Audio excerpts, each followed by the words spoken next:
Magandang Biyernes ng gabi. Kagabi ay napag-usapan natin na may inaasahan tayong meteor shower ngayong weekend. Saan, kailan at paano ba natin ito makikita ang Orionids meteor shower na ito? Bago natin sagutin yan, alamin natin ang magiging lagay ng ating panahon ngayong weekend mula kay April Nerio na nasa Pag-asa DOST. April?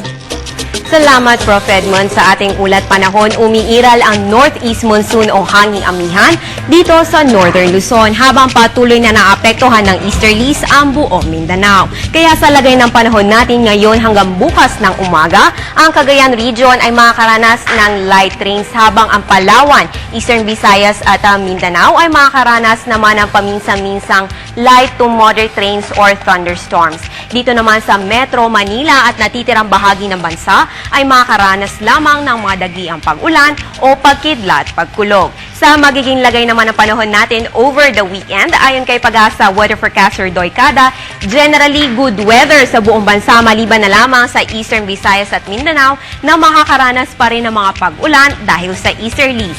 Paalala na lang sa ating mga kababayan na huwag kalimutang magdala ng payong baka sakaling maabutan tayo ng mga dagliang pag-ulan or thunderstorms bukas at sa linggo.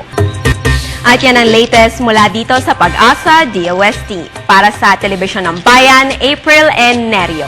Balik sa iyo, Prof. Edmond. Salamat, April. Bukas, Sabado, bago maghating gabi hanggang sa madaling araw ng linggo ay ang inaasahan nating peak o ang pinakamaraming bilang na makikitang mga meteors o bulalakaw mula sa Orionids meteor shower. Nasa 20 to 25 meteors kada oras ang dami ng mga meteors o bulalakaw na maaaring makita natin. Saan ba natin maaaring makita ang meteor shower na ito? Facing east mula sa constellation ng Orion, manggagaling ito kaya nga tinawag itong Orionids meteor shower. Mga pira-pirasong bahagi ito na naiwan ng Halley's Comet sa outer space na tinatawag natin mga meteoroids. Dadaanan ito ng mundo natin sa pag-orbit nito sa pag-ikot sa araw, kaya't pagpasok nito sa atmosphere natin, sa Earth, masusunog at magliliwanag na tatawagin na nating mga meteor.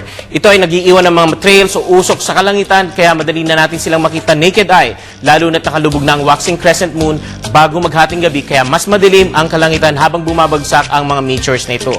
Ang anumang piraso ng mga meteors na umabot sa lupa ay tatawagin na natin mga meteorites. Maliban sa mga meteors, makikita rin natin naked eye mula sa kanan ng Orion ang maliwanag na puting star na hindi kumukutitap. Ito ang planetang Jupiter. Alas 3 ng madaling araw, sisikat naman ang mas maliwanag na planetang Venus.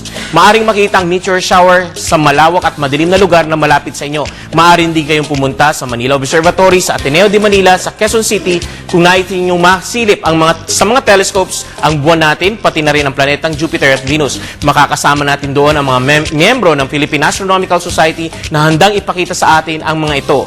Ang meteorology ay isang pag-aaral sa mga nangyayari sa ating atmosphere at sa lagay ng ating panahon. Kaya tama ring tawagin natin na ang bulalakaw ng meteor dahil ito ay nasusunog sa ating atmosphere. Ito po si Edmond Rosales. Sana ay nadagdagan namin ng inyong kaalaman at lalo pa nating maintindihan ang lagay ng ating panahon.